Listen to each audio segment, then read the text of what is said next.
I know there's a whole bunch of people with that right there.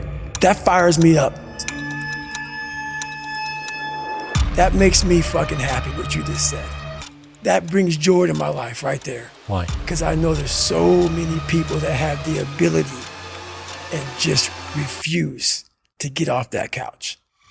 Refuse to study a few more hours. Refuse to go deeper, to go further. And that's where I gain the advantage.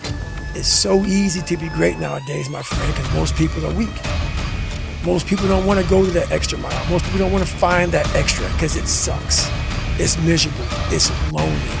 You talk about that you were kind of, lonely by yourself. I was the same way. And that used to hurt me growing up. Now I fucking thrive in that shit. That's the only place to be. Let me use Hell Week. This is a perfect example. Hell Week's 130 hours. And 130 hours is a lot of seconds. A lot of seconds. And if you lose, let's say you win every second but one, you lost. It only takes 1 second for you to lose the whole thing. So the 1 second decision is just that. You're in a situation where life is sucking. Let's say you're in extreme cold water and your life is flashing before your eyes. Every time that wave goes over your head, your thought process is, I gotta get the fuck out of this water. And you're in Hell Week. And you're hour one of 130 hours. It's all fun and games, okay? Because at the beginning of Hell Week, the guns are going off. It's like a pep rally. So you're hyped up. And your boys are linked arms and you're getting sprayed. And it's like a pep rally. The instructors are yelling at you, bombs are going off, concussion grenades, blanks from N60s. Yeah, hoo-yah, yeah, motherfucker, yeah. But then what they do is they shut that shit off. They shut it off. All that hoo-yah, all that hype gets real quiet. And they march you out to that surf zone for something called surf torture. And it's that water, that Pacific Ocean is cold as shit. So no more pep rally. You're now in your head.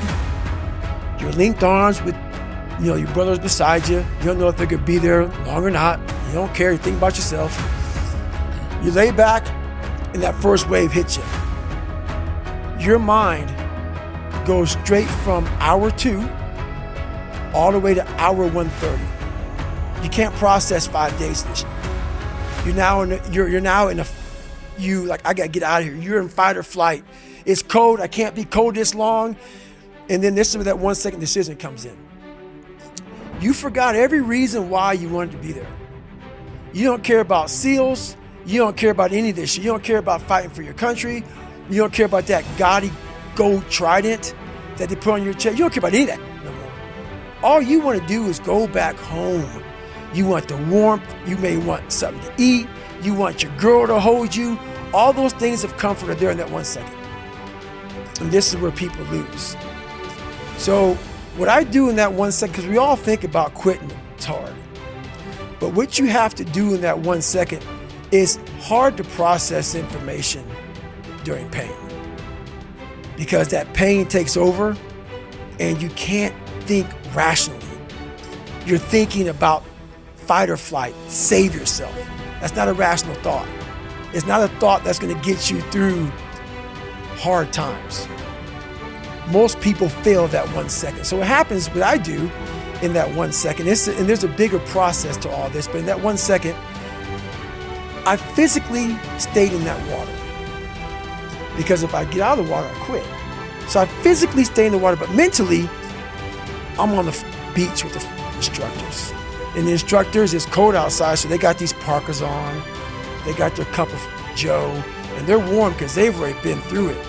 So now it's your turn to go through it. So mentally, I get back with them. I'm still in the water physically, but mentally, I'm back with them. I'm chilling. I got my parka on, and now I'm thinking logically because I'm warm now. Mentally, I'm warm. I've taken that 1 second. Let's not quit yet, Goggins. Let's think about your options. Where are you going to end up if you quit this? Where are you going to go? What are you going to say to yourself? Because you know you're going to get warm. The second you get out of this water, you could take a shower and you could be warm. And in 5 days, you could be out. So I start thinking logically. I calm my brain down because your brain just wants to get the fuck out. Ring the bell, put your helmet down, get warm, and then you're really fucked. And these are the things you have to think about in the 1 second decision. So that's what that's all about. It's about gaining control of your mind, putting things back in the proper perspective, and then saying, I really do want to be here. And I'm going to have a bunch of these 1 seconds through this 130-hour journey. And I have to learn to control these, because if I fail one of these 1 seconds, I will not be a SEAL. I will not be a doctor. I will not be a lawyer. I will not be whatever the fuck it is. So that's how important that 1 second decision is. It's all about your mind takes control of you. You have to say, fuck you. I run this motherfucker. And that's what that's all about. And most people fail those 1 seconds. And then that 1 second leads to 20 years, 30 years, 40 years of fuck. I have people who have been through training with me, Ranger School, SEAL training, Air Force training, and I get calls from them today, and they have great lives. And all they talk about is how they failed in that one moment. And they can't even enjoy their life now because they're now warm. They're now warm. There's no more suffering. There's no more suffering for me either. And we're in the same boat now. But you're suffering, so we're not suffering, but you're thinking about what you could have been. I am exactly what I should have been. And that's where people start to lose it. Because now I realize that in that 1 second. I go through all that. I know how it's gonna feel because I failed so many times before.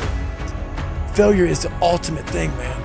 I failed so many times before. That's why I don't look at failure anymore as failure. I look at it as my first, second, and third attempt.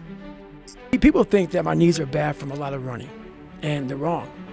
I wasn't born healthy. I wasn't born with some great body alignment, some great, I have sickle cell, I have all kind of shit. I have all kind of health issues, all kind of, I'm fucked up. So I had a choice to make. And the choice was, growing up, okay, this hurts, that hurts. We can just sit down and do nothing. Or we can see how far we can push the human body. So on that journey, as I started getting more and more into my mind and start realizing that what I'm capable of doing, my mind got stronger. So the pain in my knees, while it sucked, I've been doing it for so long. It was like, it became my new norm. Like, okay, my knees hurt, fuck it. Stop, and I call it like, stop feeling sorry for yourself, but you sometimes have to ignore your feelings. For instance, let's say you have no races. Let's say you have no classes, no nothing. There's no purpose in your life. People need to have purpose to get up. They need purpose to perform. You need to get to a point in your life where there's nothing on the docket. There's no 5K. There's no I'm going to get into school to be this or that and still perform to the highest level. Because what people don't get is one day that thing's going to come up. And if you're not constantly performing without purpose, you're not going to be ready when the time comes. It's this magical thing, purpose, that we're all looking for. But what's funny about it all is that we need these things to perform. But we don't take a second to realize the purpose is always there. The purpose never leaves us because the very purpose is you. You are always the purpose. There may be another purpose, like being a SEAL or going to college or whatever, but the main purpose in life is you. So if you wake up in the morning and you don't want to do something, you don't care enough about yourself. And that's what you need to really research is, man, why am I not doing this for myself? Because that is the number one purpose in life, is to better oneself. So that's the only purpose I fucking need. So the reason I get up every day, even though there's no race or there's no school, or there's nothing in front of me, is because I have pride in myself.